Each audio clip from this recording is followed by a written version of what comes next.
Friends, இன்றைக்கி நம்மளோட lunch box ரெசிப்பியில் நம்ம பார்க்க போகிறது வெஜ் பிரியாணி.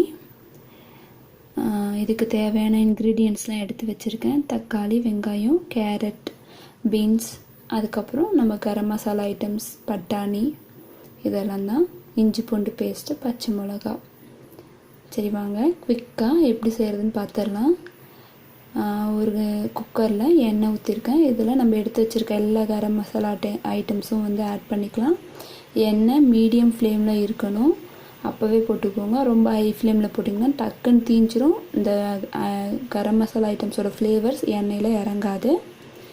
ஸோ கொஞ்சம் மீடியம் ஃப்ளேமில் இருக்கும் போதே இந்த ஐட்டம்ஸ்லாம் போட்டு கொஞ்சமாக கிளறி விட்டுக்கோங்க. யோசிக்கலாம் நீங்கள், எல்லோரும் செய்கிறதான வெஜ் பிரியாணி, இதில் என்ன போய் புதுசாக இருக்குதுன்ட்டு.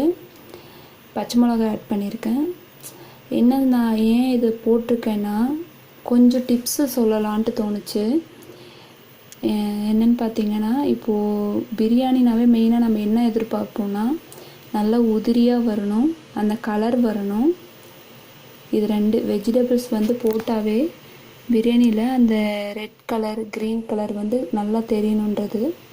பாருங்கள், இஞ்சி பூண்டு பேஸ்ட்டு போட்டு நல்லா பச்சை வாசனை போகிற வரைக்கும் வதக்கிட்டேன்.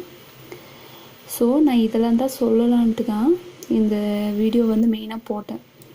இதில் என்ன ஒரு டிப்ஸ்னால், மஞ்சத்தூள் வந்து நீங்கள் ஸ்டார்டிங்கில் போடக்கூடாது பிரியாணியில்.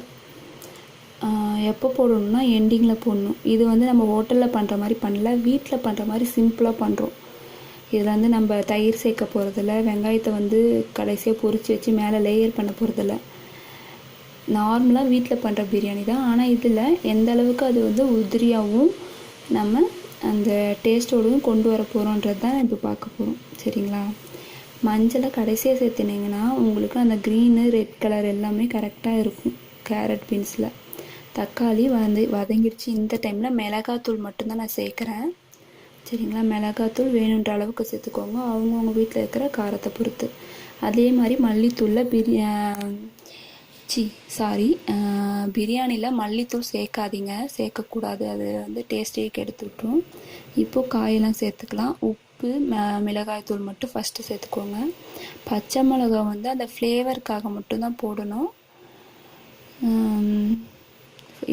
மஞ்சத்தூள் பற்றி சொல்கிறேன் இல்லையா? அதுக்கப்புறம் எண்ணெய் கடைசியாக நம்ம இந்த காய், ரைஸு எல்லாம் சேர்த்து கலந்து விட்டுட்டு நல்லா ஒரு 2 கொதி வர வரைக்கும் குக்கரை மூடக்கூடாது.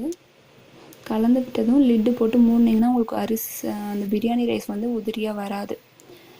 ஓகேங்களா? நல்லா கரெக்டான அளவில் தண்ணி ஊற்றி எல்லாம் கலந்து விட்டு உப்பெல்லாம் கரெக்டாக இருக்கான்னு பார்த்துட்டு 2 கொதி 3 கொதி வர வரைக்கும் விடுங்க.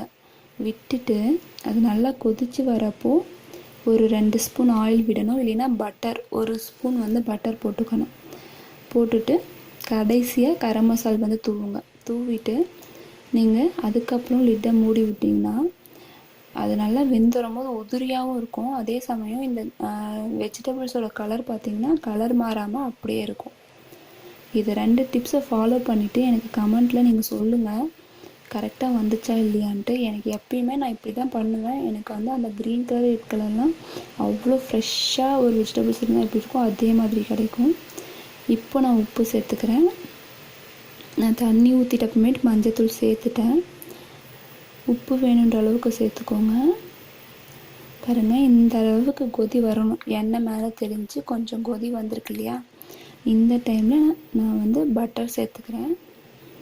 பட்டர் இல்லை வேண்டாம் பிடிக்காதுன்றவங்க எண்ணெய் சேர்த்துக்கோங்க. ஒரு 2 ஸ்பூன் ஆயில் சேர்த்துக்கோங்க.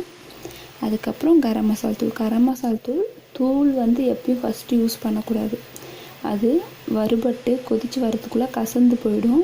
அதனால் அதை கடைசியாக தான் போடணும். போட்டுட்டு நம்ம லிட்டை மூடி விட்டுக்கலாம். இந்த அளவுக்கு நல்லாவே கொதித்து வந்தால் தான் நீங்கள் லிட்டை மூடி 2 விசில் வரும்போது அது நல்லா உதிரியாக வரும். ஓகேங்களா? இந்த டிப்ஸ்க்காக தான் நான் இன்றைக்கி வெஜ் பிரியாணியே போட்டேன். வீட்டில் செய்கிற மாதிரி தான் சிம்பிளாக செஞ்சுருக்கேன். இதுவே நமக்கு நல்ல டேஸ்ட்டு தரும். பாஸ்மதி ரைஸ்லாம் தேவையில்லைங்க, நம்ம நார்மல் ரைஸில் இது செஞ்சு பாருங்கள், அவ்வளோ நல்ல டேஸ்ட் தரும்.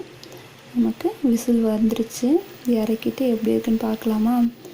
அதே மாதிரி பிரியாணி செஞ்சு முடிச்சதும் அந்த பாத்திரத்துலேயே கிளறாதீங்க, எடுத்துகிட்டு ஒரு பெரிய அகலமான பாத்திரத்தில் கொட்டிக்கோங்க. பாருங்கள், நம்மளோட ரைஸ்லாம் எவ்வளோ நீட்டமாக வெந்து அந்த கலர்லாம் அவ்வளோ அழகாக நம்ம ஃப்ரெஷ்ஷான கலரில் கிடச்சிருக்கு.